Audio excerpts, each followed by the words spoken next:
Please ignore my fluffy face, কারণ সারা রাত না ঘুমায় ট্রিপে আসছি সকালবেলা উঠে। হে এভরিওয়ান, আসসালামু আলাইকুম, welcome back to my channel. So আজকে আমরা যাচ্ছি সারাদিনের একটা ট্রিপে। আমরা সারাদিন আজকে ঘুরবো। তো প্রথমে যাচ্ছি পদ্মা সেতু দেখি, তারপর আমরা অন্য কোথাও যাবো, সেটা বলবো আপনাদেরকে। আমার এই রাস্তার জার্নিটা কেন যেন খুবই ভালো লাগে। তো চলে আসলাম বলতে বলতে পদ্মা সেতুতে। তো এখানে নামার কোনো চান্স ছিল না, কারণ একটু পর পর আপনারা দেখতে পারবেন যে এখানে আর্মিদের হচ্ছে যে গাড়ি ছিল, অনেকগুলো আর্মি ছিল, অনেকজন ছিল এখানে। তো রাস্তা বোথ সাইডেই ছিল, তো যে কারণে আপনি কোনোভাবেই কোনো সাইডে গাড়ি থামাতে পারবেন না, মানে এখানে নামার কোনো চান্স ছিল না। তো তারপরে আমরা একটু চান্স পেয়ে মাঝখানে একটু ফাঁকা ছিল, অনেক দূরে দূরে ছিল আর্মির গাড়িদের। আমরা 1 মিনিটের জন্য নেমে চট করে ছবি তুলে আবার চট করে গাড়িতে উঠে গেছিলাম। সো এটা করা উচিত না যদিও, বাট ট্রাই করবেন রুলসগুলো মেনটেন করার। আমাদের জন্যই তো, আমাদের ভালোর জন্য রুলসগুলো করা। সো এই হচ্ছে ছবিগুলা। আমরা একটু অনেক বাতাস ছিল, প্রচণ্ড বাতাস ছিল। সো তারপরে আবার গাড়িতে উঠে চলে আসি শায়রা গার্ডেনে।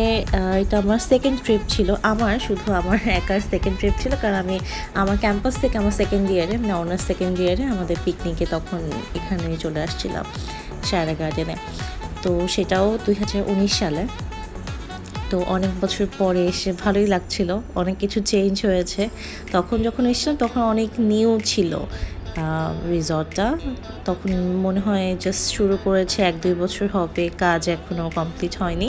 বাট তখনও অনেক সুন্দর ছিল, এখন আরও সুন্দর লাগছে সব কিছু। যখন আমি ঘুরে ঘুরে দেখছিলাম, অনেক মেমোরিজ মনে পড়ছিল ফ্রেন্ডদের সাথে।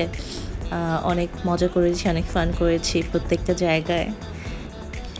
আশেপাশে যেগুলো দেখছেন ছোটো ছোটো সাইজের যে ঘরগুলো দেখা যাচ্ছে এপাশে ওপাশে, ওগুলো কিন্তু সবগুলো এক একটা কটেজ। এইসব কটেজের কিন্তু মানে 7,000 থেকে 50,000-এর উপরেও আপনার কস্টিং পড়ে পার ডে, পার নাইটের। সো আমরা কোনো কটেজ বা কোনো রুম নিইনি, কারণ আমরা জাস্ট ডে ট্যুরের জন্য জাস্ট ঘুরে ফিরে ছবি তুলে চলে যাব, ফান করব, এটার জন্যই আসছিলাম।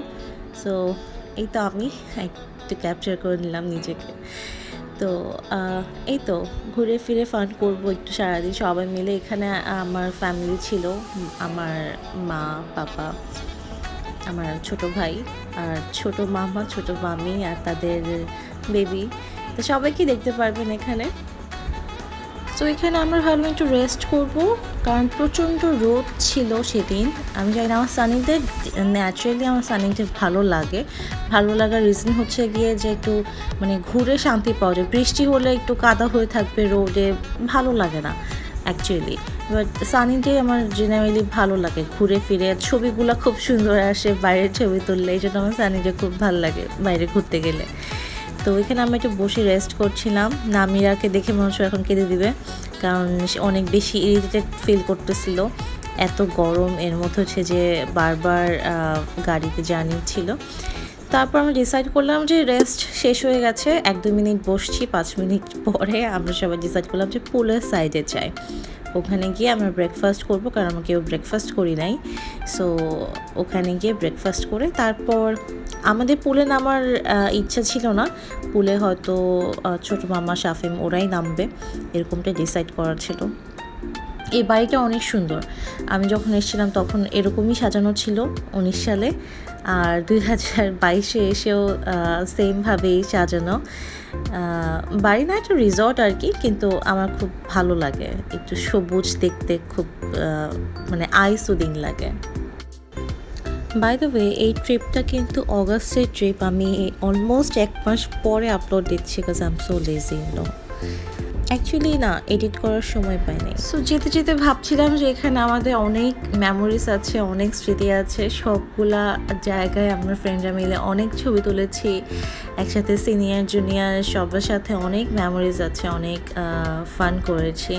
স্পেশালি এখন যেখানে যাচ্ছি পুলের সাইডটায়, এখানে হচ্ছে যে ডিজে করা হয়, যখন হচ্ছে যে সবাই পুলে নামে তখন ডিজে চলে।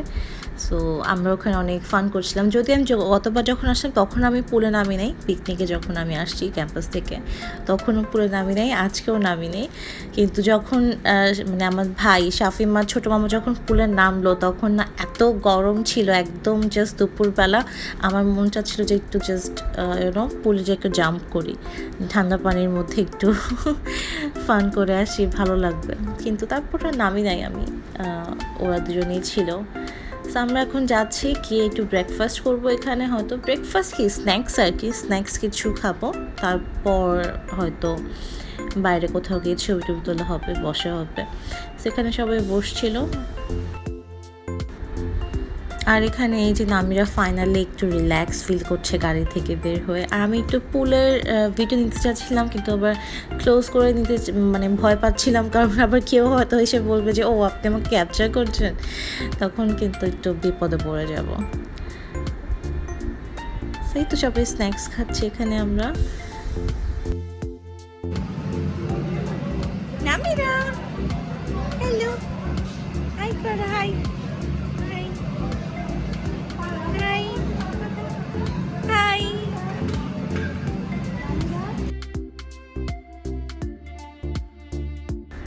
আমি নামিয়াকে একটু বিরক্ত করছিলাম, যদিও আমাকে পাত্তা দিচ্ছিল না।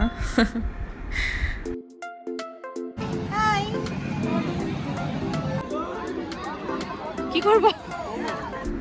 বেসিক্যালি মামা ভাগিনা হচ্ছে যে চাচ্ছিল যে তারা পুলে নামবে, আমাকে ছবি তুলে দিব, এরকম কিছু আর কি। তো আমি ভাবছিলাম যে আচ্ছা ভিডিও করতে বলছে মনে হয়, এই জন্য আমি একটু ক্যাপচার করছিলাম ওকে। তো ফার্স্টে শাফমি এই পাশে নামলো, নামার পরে দেখে যে 7 ফিটের উপরে হচ্ছে চলে আসছে পানিটা, আর ও ডেফিনেটলি এত লম্বা না, তো যে কারণে হচ্ছে ও ডিসাইড, আমি পরে বললাম যে তুমি এই সাইডটাতে আসো, এই সাইডটাতে পানি কম আছে। তো তারপরে ওই পাশ থেকে আমরা এই পাশে চলে আসলাম। পুলটা বেশ বড়, আমার কাছে খুব ভালো লাগে। আমরা আগের বার যখন আসলাম তখন এই সাইডে পুলের এই পাশে আমরা একটু ডান্স করছিলাম ফ্রেন্ডরা মিলে, গান চলছিল, সেগুলোর ভিডিও আছে, সেই ভিডিওসগুলো আছে কোথাও একটা আছে, খুঁজলে হয়তো পাওয়া যাবে।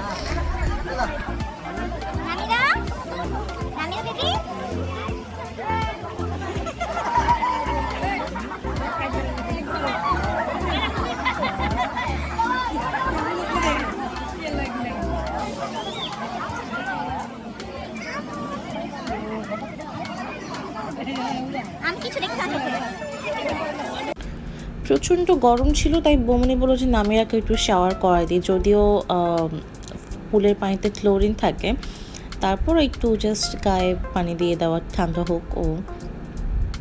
আর এখানে আমাকে ছবি টবি তুললাম এই ফাঁকে, তারপর আমরা হয়তো লাঞ্চ করবো।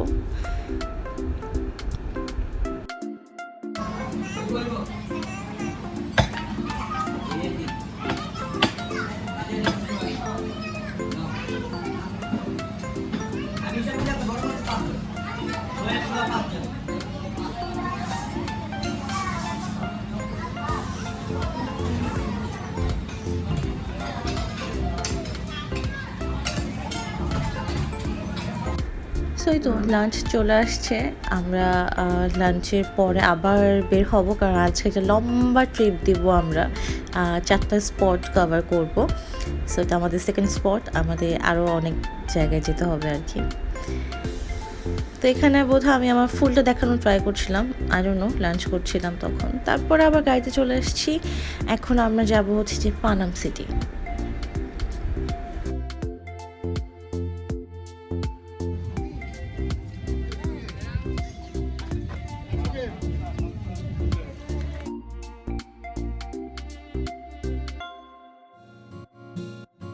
পানাম সিটি অনেক দিন ধরে আমার উইশ লিস্টে ছিলাম, যেতে চাচ্ছিলাম অনেক দিন ধরে, আমার কেন যেন যাওয়া হচ্ছিল না, ট্রিপ করা হচ্ছিল না আসলে। আমি এটা লিটারেচার স্টুডেন্ট হওয়ার পরে এই পুরনো বাড়ি ঘর হিস্ট্রি এগুলো বেশি ভালো লাগছে নাকি আগে থেকেই একটু কোথাও একটা সাবকনশিয়াস মাইন্ডে আমার এইসব ভালো লাগতো হয়তো, কেন যেন আমার খুব ভালো লাগে, মানে হিস্ট্রি আর এইসব পুরনো বাড়ি ঘর, আমার কাছে মনে হয় অনেক কিছু জানার আছে এখান থেকে। তো যেহেতু আমি হিউম্যানিটিসের স্টুডেন্ট ছিলাম, হিস্ট্রি ছিল আমার ক্লাস 9 থেকে, ইন্টারে উঠে আর হিস্ট্রি নেওয়ার সাহস করি নাই, কারণ এত লিখতে হয় আর এত পড়তে হয় যে মানে পসিবল হচ্ছিল না। তো যাই হোক, এখানে এসে আমার এরিয়াটা খুব ভালো লেগেছে, অনেক লম্বা এরিয়া, আমি পুরোটা কভার করতে পারিনি। এখানে ছোটো মামা টায়ার্ড হয়ে বসে গিয়েছিল, আর এখানে আমি টায়ার্ড হয়ে বসে গিয়েছিলাম কারণ প্রচণ্ড গরম ছিল। এত গরমের মধ্যে হাঁটাচলা করা খুব টাফ হয়ে যাচ্ছিলো। এখানে ছবি তুলে ফেলেছি। তারপর আমরা চলে আসছি আবার গাড়িতে করে সোনারগাঁ জাদুঘরে। এখানে আমরা যাবই তো ভিতরে। পুরোটা তো ঘুরে কভার করা পসিবল হয় নাই, সো যতটুকু পেরেছি আপনার জন্য একটু ক্যাপচার করার ট্রাই করেছি। আর এখানে জয়নুল আবেদিনের ভাস্কর্য ছিল একটা।